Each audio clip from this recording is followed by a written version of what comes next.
Яңалыклар чыгарылышы үз эшен башлап җибәрде. Студияда Лилия Гатина алгатыва кайбер темалар турында кыскача.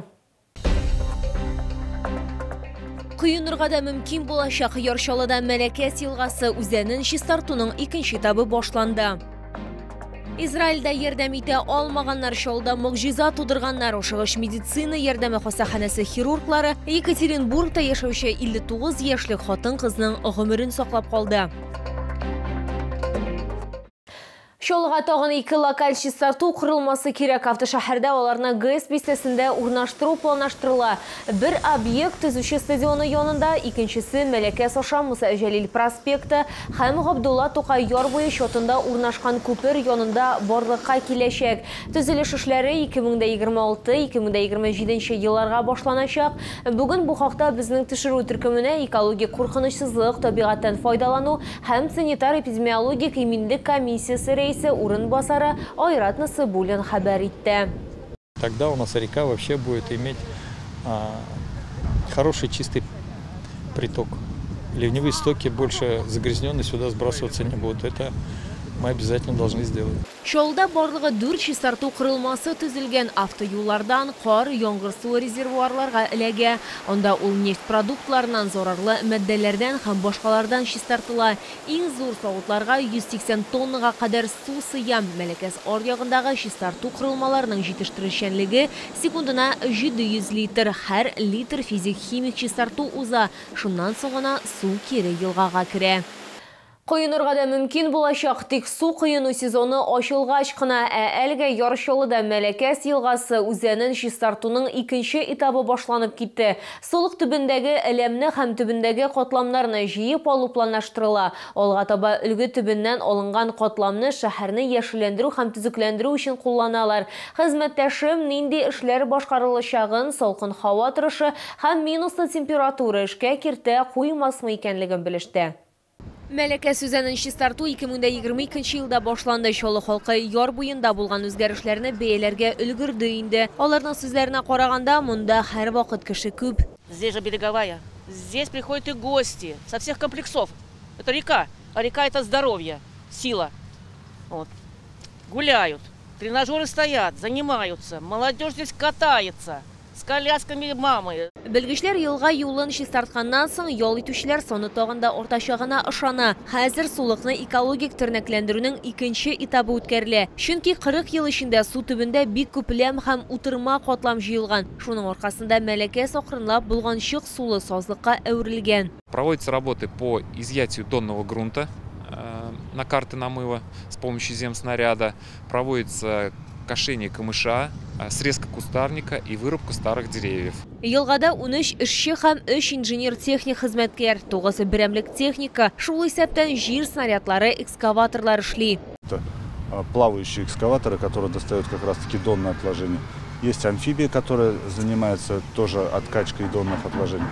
Люди, инженеры и рабочие занимаются именно расчисткой берегов, расчисткой откосов. Здесь наоборот даже где-то есть положительные моменты, то что при минусовых температурах будет более твердая и уверенная поверхность, по которой можно будет ходить для производства работ. Земснарядом есть у него свой оператор, оператор, и 2 рабочих по берегам натягивают тросы, опускается шнек, чистится и высасывается ил. Ләкин земснарядлар Мәләкәс елгасы төбеннән ләм һәм төпкә яткан урыннарны гына алып калмый. Әйтик, алар иске автомобиль, күп санлы покрышкалар, көймә, рыковаркалар һәм балык тоту йетмәләре дә чыгарган. Бу чүп-чар каты көнкүреш калдыкларны полигонына тапшырачаклар. Елгага килгәндә ул чистарачак. Мәләкәс елгасына башка автомобиль юлларыннан кар, яңгыр суы эләкмәячәк, чөнки локаль чистарту курылмалары төзелгән. Убираем все лишнее, которое вот нанесло ливневыми канализациями, вот этими стоками. У нас же здесь было 12 ливневых выпусков. Сейчас мы построили локальные очистные сооружения. 4 локальных очистных сооружения построили. Они будут очень эффективно очищать ливневые стоки. Ливневые стоки уже не будут поступать.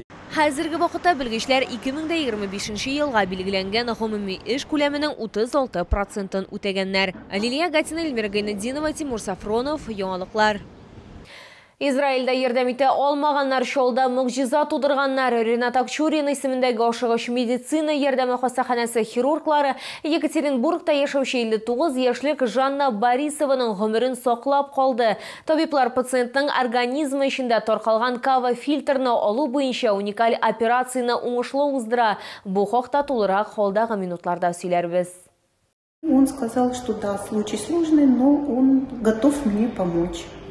Поэтому я приехала сюда. Жанна Борисова Екатеринбургта медицина ярдәме сорап шолының ашыгыч ярдәме хастаханәсенә мөрәҗәгать иткән. 59 яшьлек пациент 20 ел кава фильтр белән яшәгән. Аның аңа венос системасында тромбларны электру өчен урнаштырганнар. Вакытлар узу белән ул җимерелә башлаган һәм тромбоз куркынычын киметергә тиешле җайланма үзе хатын-кыз сәламәтлеге өчен куркыныч тудыра башлаган. Фильтр 7 өлешкә таркалган, аларның кайберләре үпкәгә эләккән. Мы очень долго искали, наверное, больше года искали специалистов по всей России и за границей, кто бы мог мне помочь.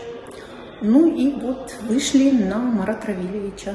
Жаннаның гаиләсе Екатеринбургта да, онары Мәскәүдә дә табиблар эзли ярдәм сорап чит илгә, Израильга һәм Көньяк Кореяга мөрәҗәгать иткәннәр. Россиядә кава фильтрларны алуның иң катлаулы очракларына алынучы бердән-бер эксперт үзәге ашыгыч медицина ярдәме хастаханәсе була.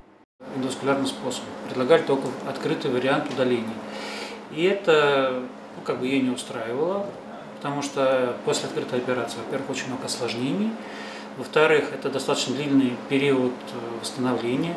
Косметический эффект, опять-таки, то есть это большой достаточно разрез на животе, то есть добавляет какие-то проблемы. Хирургларның тәҗрибәле командасы кава фильтрны аз инвазив травматик булмаган юл аша пациентның аягындагы кан табырына 8 мм тишем ясап алганнар. Сама операция у нас длилась 1,5 часа, но это, наверное, просто связано с тем, что уже у нас достаточно большой опыт проведения таких операций.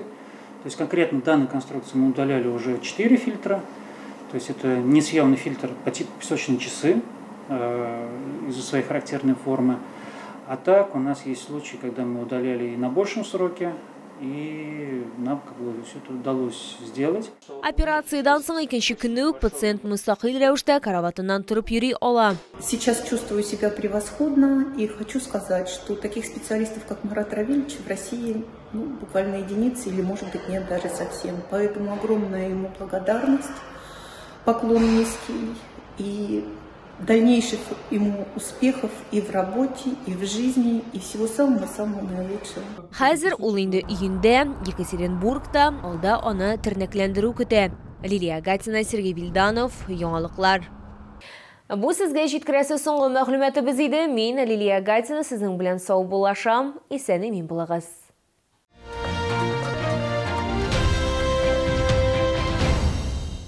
Межгород поездки или доставка. Качай приложение Тек-Транспорт. Бронируй поездки в режиме онлайн. Однозначно оценишь понятный дизайн. Быстро, комфортно и в любой день. Поездки межгород доступны всем. Звездочка 701, если транспорт необходим.